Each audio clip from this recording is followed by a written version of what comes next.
Peux-tu te présenter? Bonjour, moi c'est Sylvain, j'ai 39 ans, je suis papa d'une petite Pauline et je suis marié à Mélanie. Ok, comment as-tu atterri dans le basket? Je suis issu d'une famille de basketteurs. Mon père était président du club de Saint-Marcel et si vous l'écoutiez, il vous dirait que je suis né au bord d'un terrain et qu'au bout de 3 mois j'étais dans le couffin sur un terrain à côté de lui qui coachait. Et du coup, quel a été ton parcours en tant que basketteur? Alors, en tant que basketteur, j'ai commencé tout petit, à 5 ans, jusqu'à jouer en championnat de France en cadet. Ensuite, j'ai dû arrêter la compète parce que j'ai eu une maladie génétique qui s'est déclarée à l'adolescence, une maladie musculaire. Et avec la compétition, ça ne faisait pas bon ménage, donc du coup, ça m'a stoppé.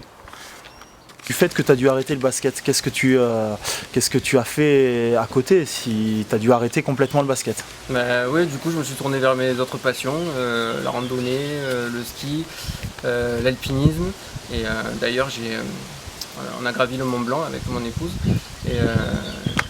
Ça montre bien que quand on a le mental, quand on le veut, même avec une maladie qui est contraignante, on peut y arriver. Donc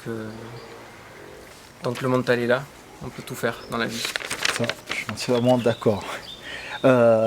Comment ça se fait que tu es revenu au basket justement? Donc à quel âge as-tu arrêté le basket et à quel âge tu es revenu et pourquoi?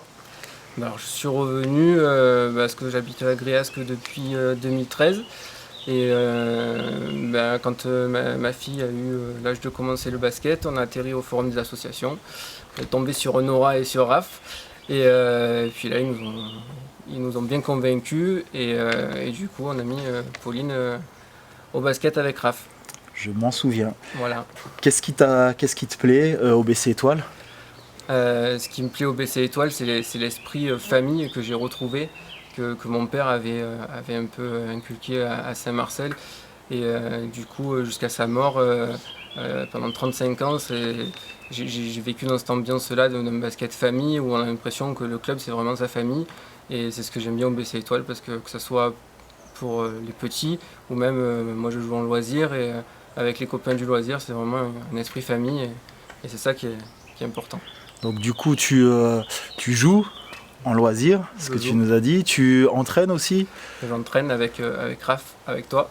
J'entraîne les babies, modestement, mais voilà, on est là pour aider. Et je sais aussi donc, que tu y es en tant que dans une commission par rapport à la boutique. Est-ce que tu peux nous en parler un petit peu plus?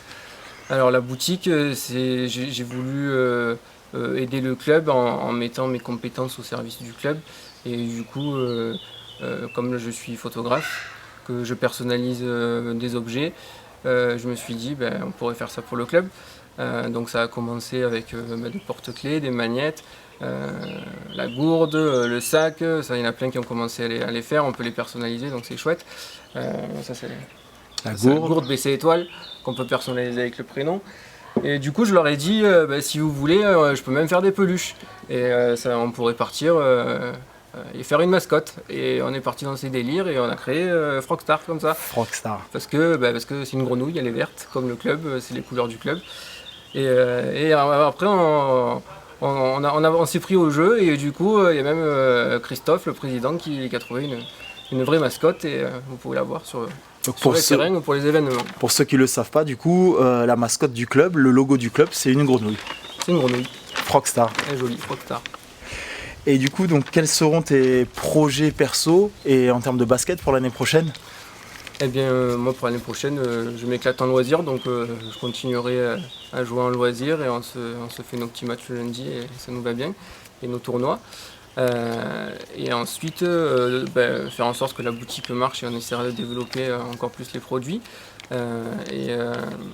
Et ce qu'on pourrait faire aussi, et ce qu'on a prévu de faire, qu'on devait faire, mais avec le virus, forcément, on a été stoppé, c'était de photographier toutes les équipes et tous les joueurs individuellement, en essayant de faire un style un peu différent de ce qui se fait, et en s'inspirant un peu des États-Unis, et on essaiera de faire un shooting un peu en ce sens, de manière à ce que les parents puissent avoir un souvenir en photo de leurs enfants au basket, et parallèlement, de toute façon, ça permettrait au club de gagner un petit peu d'argent. Et de toute façon, on sait très bien que les clubs ne vivent que des subventions. Donc, bon, le moindre petite aide que les parents peuvent faire en achetant ces produits-là, ben, ça ne bénéficie que pour le bien des enfants et le matériel qu'on va pouvoir leur acheter, etc. Voilà, la grosse nouveauté, donc c'est qu'on va pouvoir l'année prochaine avoir une belle photo en tant que basketteur officielle. Voilà.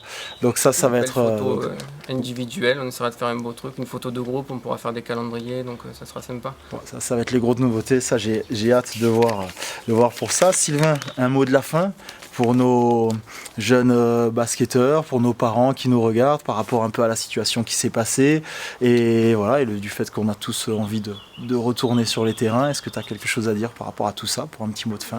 J'espère qu'on pourra reprendre le basket en septembre, j'espère que le virus sera passé, que ça sera derrière nous. En attendant, respectez bien les gestes barrières, soyez prudents, ne faites pas de bêtises et si tout le monde nous respecte, on s'en sortira et on pourra refaire du basket.